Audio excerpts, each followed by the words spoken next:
guys, what's going on, and welcome back to the channel. Yes, I know it has been a long time, but it's just been a stupid, crazy, busy summer with the lawn service and trying to work a 40-hour job.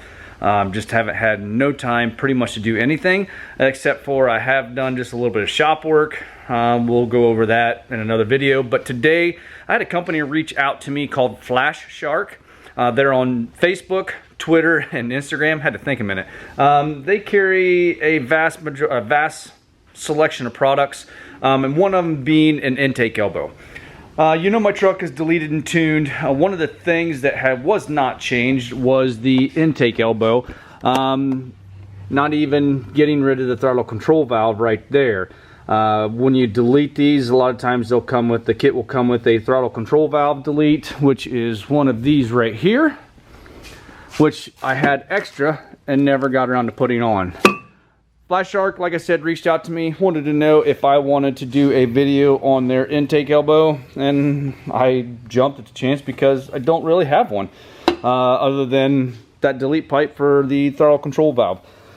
Anyway, so far, not real bad. Stainless steel construction, laser cut flange, all welded seam. Welds look pretty good around here. It does have your dent in it for your fuel line. It does come with a new gasket and your dipstick bracket. You get back to the backside right here, which is going to be seen the most, and the welds just aren't really the prettiest. This comes in at 120 bucks on their website. There will be a link in the description if you guys want to check it out and pick one up for yourself. Now, that's not saying every one of them is going to be manufactured this way, but this is just one of the things that stood out to me the most was, you know, the welds get kind of crappy looking right through here and then on top. And this is where it's most visible. So I was kind of disappointed about that. It will have a relocation for your map sensor. It will go underneath. And it does have a couple of MPT ports. If you want to measure your boost here, you're able to do so. So we're going to go ahead and start getting the factory one out and get that one put in place. You will have some 10 millimeters you got to remove. Then you got to take your boot off of here and then unplug your map sensor, pull it out. The throttle control valve plug, I'll wrap it up with some of my EGR wiring and it'll just remain there. Your oil dipstick tube will get relocated here instead of there. So let's go ahead and start getting this apart. All right, this is a pretty simple disassembly and assembly. You have 6 10 millimeters, 3 on the back side, 3 on this front side. This is a long bolt right here. It'll go all the way through down into your intake plenum. You will have to remove your dipstick bracket and also the 11 millimeter on your intake boot. Press back here, unplug your map sensor. We can start taking these 10 millimeters out.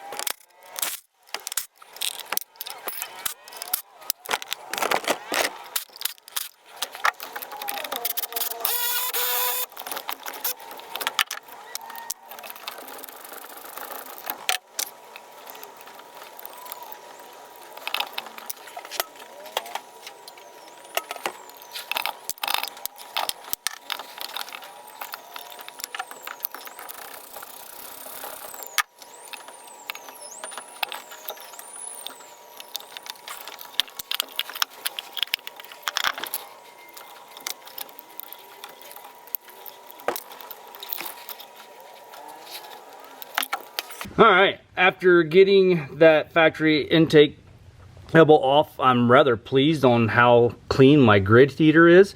A lot of guys will do a delete on these. I live in a cold climate, in the winter that is, and so I'm going to leave mine in place because it is needed where I live here in Ohio.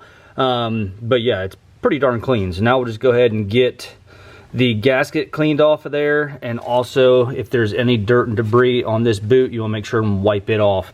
On the throttle control valve, it's a pain in the butt to try and reach under there to get this unplugged while it's on. So as you saw, after I got it unbolted, I was able to turn it over and unplug it that way, and then that'll just get wrapped up someplace. You reuse your map plug. This will be your map sensor. This is that center bolt I was talking about. Let's head over to the bench and I'll show you guys a comparison between the two. So like I said, in the kit, you're going to get a dipstick bracket, you're going to get a new gasket, and you're going to get a nut and a bolt. Your center bolt right here in this location is going to be too long. As you can see, it's just a standard flange. So they give you an extra bolt to be able to replace this factory long one right here. And then you will reuse your dipstick bolt, and then there's a provided nut. The map sensor is a T15. Depending upon how many miles on your truck and where you're located, sometimes these will be corroded. Luckily enough, mine came out pretty easy.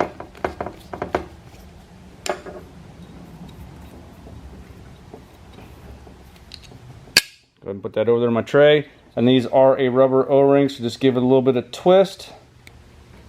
Should hopefully pull right out. Just like so. It was giving me just a little bit of a trouble. I had to put the camera down and use two hands. We'll go ahead and put just a little bit of oil on that and get it back in this bottom side of this one. I want to turn it over and do a comparison of the two so you can kind of check flow.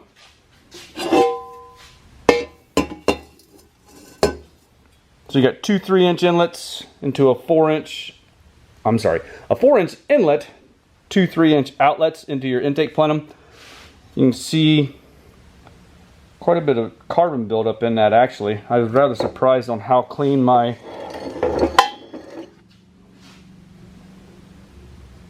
grid heater was with the carbon that's in right here. I guess that's why it's a good idea to be able to run a good fuel additive like Hot Shots like I run. So you don't have all that carbon buildup on your grid heater. It really surprises me that there's not more than what there is. I mean, that grid heater is actually pretty darn clean, really. So we're gonna go ahead and put our map sensor in here, get that tightened down, get the gasket cleaned off of the intake plenum, and go ahead and get this installed. Like I said, just a small amount of oil, very small, very small, very small. Just to lubricate that O-ring up just a little bit.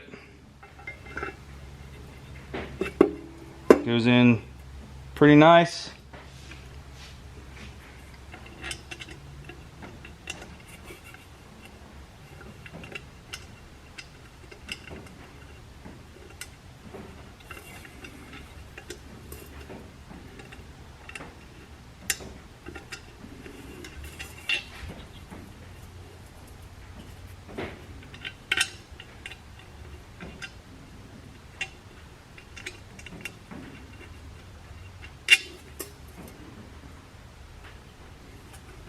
All right, other than the welds, I have one more issue with this intake elbow. The map sensor block here is, well, it's off about 1/8 of a hole. So therefore I had to take a drill bit, ream this hole out ever so slightly so I was able to get this bolt started to be able to hold the map sensor in. As you can see, it does still sit at a little bit of an angle. It is sealed up, but this is an issue that I feel that they need to address as far as manufacturing. It's not something that would deter me from buying it, but it is an issue nevertheless. They need to take this hole and move it over just a little bit, and it should be in better alignment. Map sensors, when these are mass produced, it could be off as far as the map sensor. But as far as the tolerance, they need to have just a little bit better tolerance as far as how they manufacture this map sensor block. All right, got everything cleaned off, all that old gasket material. Got the intake boot cleaned out. We are ready to reassemble. It is a good idea to use a shop vac as you're scraping that gasket material off. That way nothing falls down inside your intake plenum. As I was doing that, I had the shop vac there and was able to suck up all small debris and also the big chunks. I just went ahead and let the shop vac clean that up. One last look at the difference between the two.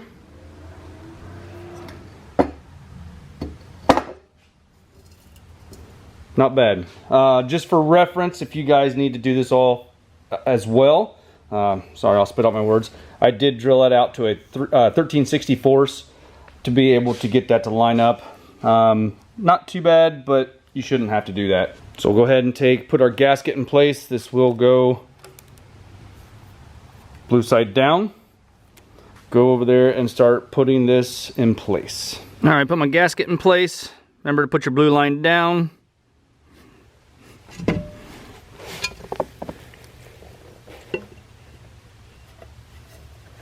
And then you can slide your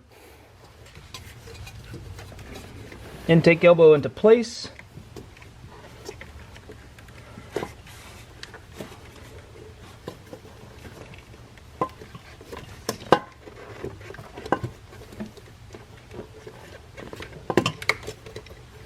Get my boot started.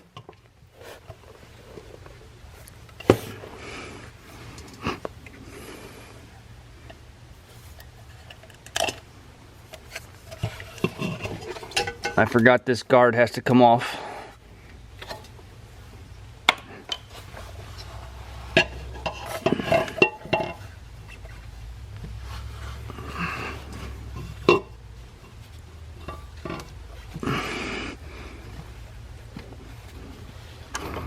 And get your bolt started.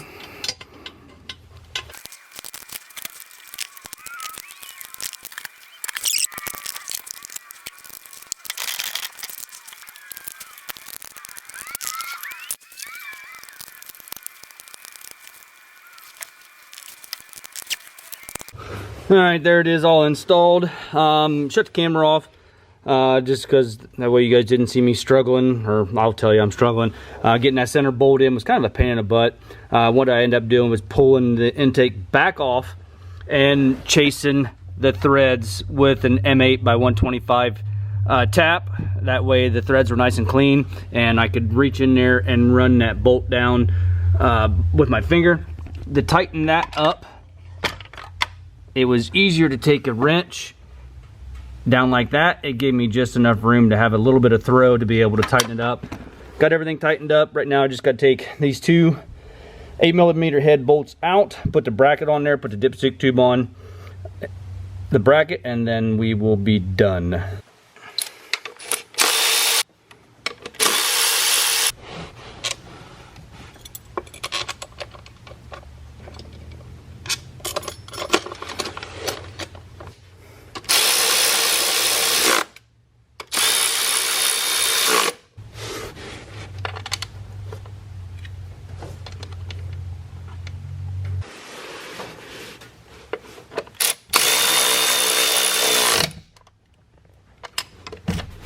All right, with that, everything is done and this intake elbow is in place. I will say it does look better, even though, you know, I've said it a couple of times now, the welds look like crap.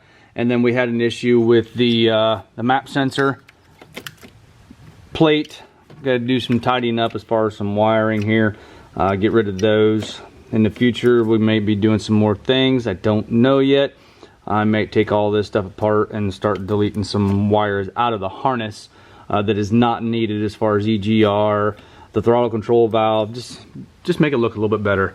I do have some more plans for the truck, but gotta wait on finances to be available because I kind of want to build my own second gen swap kit. So anyway, Flashark, link is in the description for that product right there if you guys want to check it out. It is vastly better than the alternative right here.